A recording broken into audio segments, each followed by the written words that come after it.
ભડાકો થયો વીજળીનો કડાકો તો એ મને થયું કે વાડીએ ક્યાંક ગમે ત્યાં વીજળી પડી હશે ગામમાં ગમે ત્યાં. પછી સવારે મેં આવીને જોયું તો મારી જ વાડીએ વીજળી પડી હતી. નમસ્કાર મિત્રો, હળવદના દબકાર પ્લેટફોર્મ પર આપ સૌનું હાર્દિક સ્વાગત છે. મિત્રો, અત્યારે હળવદ તાલુકાના ગ્રામ્ય વિસ્તાર તેમજ શહેર વિસ્તારમાં અત્યારે ધીમી ધારે વરસાદ વરસી રહ્યો છે. જોકે ગઈકાલ રાત્રિથી જ વરસાદ શરૂ થયો છે. રાત્રે 12 વાગે વરસાદ શરૂ થયો હતો અને અડધો કલાક જેવો વરસાદ આવીને બંધ પણ થયો હતો. પરંતુ ત્યારથી લઈને અત્યાર સુધીનું હળવદ તાલુકામાં વરસાદી વાતાવરણ છે.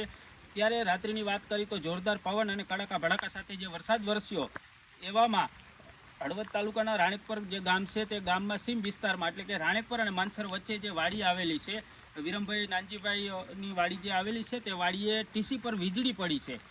જોકે વીજળી પડવાથી ટીસીના જે જમ્પરો હોય તેના વાયરો તેમજ જે કાચના જે બોક્સ રાખેલા હોય છે તે બધું તૂટી પડ્યું છે અને વીજળી એટલી પ્રચંડ હતી કે જે ટીસી પર પડી છે એક અને બીજો થાંભલો મેકી 2 થાંભલા સુધી અસર કરી છે અને ત્યાં પણ વાયરો જે છે તે તોડી નાખ્યા છે અને તેમજ વાયર રાખવાના જે સ્ટેન્ડ કાચના હોય છે તે પણ ભાંગીને ભૂકો થઈ અને નીચે પડી ગયા છે. અત્યારે આપણી સાથે છે વાડી માલિક, તેની સાથે વાતચીત કરશું.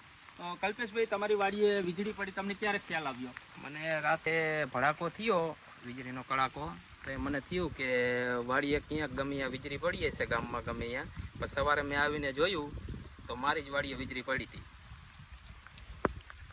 તો ખાસ રાત્રે કલ્પેશભાઈ જે પ્રકારે કહ્યું તેમ આપણું પણ મિત્રો લાઈવ ચાલુ હતું. ઘણા બધા દર્શક મિત્રો રાત્રે જોઈ રહ્યા હશે. આપણે 12 વાગે જ્યારે લાઈવ કર્યું હતું, 12 થી 12:30ના અરસામાં એક કડાકા સાથે જે ભડાકો થયો ત્યારે અમને પણ એવું લાગ્યું હતું અને ઘણા બધા મિત્રો પણ કહી રહ્યા હતા કે ક્યાંક વીજળી પડી હશે.